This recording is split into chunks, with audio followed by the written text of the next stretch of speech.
Hi guys.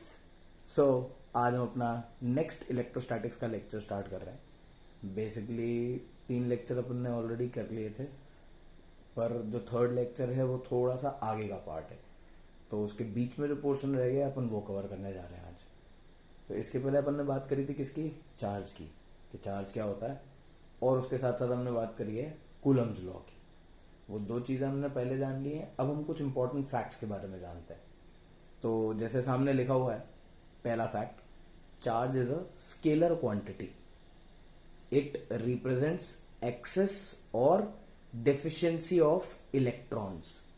तो इस बात से ये साफ हो जाता है कि इलेक्ट्रॉन्स के बारे में बात हो रही है जब भी हम चार्ज की बात कर रहे हैं। किसी बॉडी में से या तो आप इलेक्ट्रॉन निकाल सकते हो या उस पर डाल सकते हो। प्रोटॉन्स का एक्सचेंज नहीं होता। इंपॉर्टेंट क्या है कि प्रोटॉन्स का एक्सचेंज नहीं होता। Second point is, for charging a body with negative charge, electrons are added to it, and for charging it to positive charge, electrons are removed from it.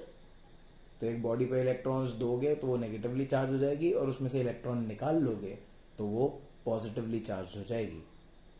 Third point is, for a same body when negatively charged is higher mass as compared to when positively charged, because negatively charged में आप उस पर electron दोगे तो उसका मास बढ़ जाएगा, and positively charge में आप इलेक्ट्रॉन उससे निकाल लोगे तो उसका मास कम हो जाएगा।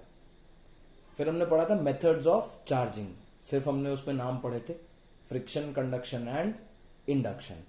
तो फ्रिक्शन क्या होता है? Due to rubbing of two bodies, electrons from one body gets transferred to other.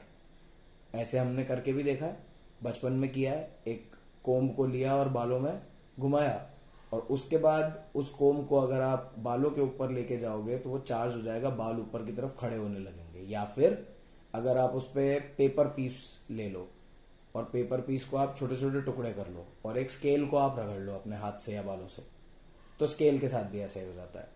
Same goes with glass rod and silk cloth. Then we come to conduction. When a charged body touches an uncharged body, it transfers some charge to that body. एक charge body uncharged body को छुएगी तो उस पर charge transfer करेगी। This depends on potential difference of those two objects. अब potential difference क्या होता है ये हमें अभी नहीं पता, लेकिन हमें इस चीज को याद रखना है कि पोटेंशियल डिफरेंस की वजह से ये चार्ज ट्रांसफर होता है। हम लेटर ऑन इस चैप्टर में पढ़ेंगे पोटेंशियल डिफरेंस क्या होता है। General case, if two spheres of same size, one being charged and other neutral, are made to come in contact. एक पे 4 कूलम का चार्ज है पॉजिटिव, दूसरा न्यूट्रल है। अगर दोनों को छू दिया तो दोनों पे चार्ज कितना हो जाएगा? डिस्ट्रीब्यूट हो जाएगा। और हमने लिखा है कि सेम साइज के हैं तो +2 कूलम एंड +2 कूलम दोनों पे चला जाएगा। और ये दोनों कंडक्टिंग स्फीयर्स हैं, लिखा हुआ है वहां पे, दीज आर कंडक्टिंग स्फीयर्स। और एक इंपॉर्टेंट स्टार मार्क पॉइंट क्या है? In conducting spheres charge remains at the surface. तो चार्ज जो होता है कंडक्टिंग स्फीयर में वो कहां टिकता है? जाके उसके सरफेस पे ही रहता है, अंदर नहीं जाता। Third is induction. If a charge body is brought near a neutral metallic body, the charge body will attract opposite charges and repel similar charges.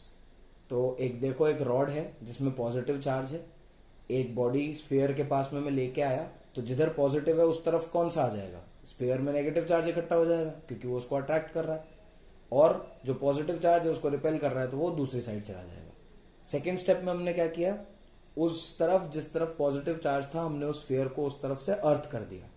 तो अर्थ अगर कर दिया तो अर्थ का पोटेंशियल हम 0 मानते हैं, और 0 पोटेंशियल अर्थ का होता है, तो सारा चार्ज अर्थ अपने अंदर ले लेती है।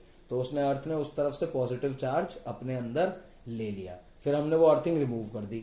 रिमूव करी तो जिस तरफ नेगेटिव चार्ज बना था उस तरफ नेगेटिव चार्ज है, और पॉजिटिव रॉड जो है वो अभी भी उस तरफ लगी हुई है, इसीलिए नेगेटिव चार्ज टिका हुआ है। अब जैसे ही आप वो पॉजिटिव रॉड को वहां से हटा दोगे, ये पूरा नेगेटिव चार्ज कंप्लीटली पूरे स्फीयर पे डिस्ट्रीब्यूट हो जाएगा। तो इन 4 स्टेप्स में हम एक बॉडी को इंडक्शन के थ्रू चार्ज करते हैं।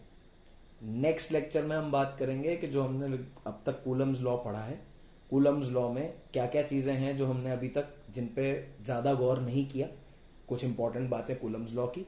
और जब हमने ये 3 तरीके से चार्जिंग करी है, तो अब हम ये देखेंगे कि कौन सा मेथड से हमें पता चलेगा कि इलेक्ट्रिफिकेशन एक बॉडी का हुआ है कि नहीं। तो वो हम नेक्स्ट लेक्चर में कवर करेंगे। इसके सारे नोट्स बना लो और नेक्स्ट लेक्चर के लिए तैयार हो।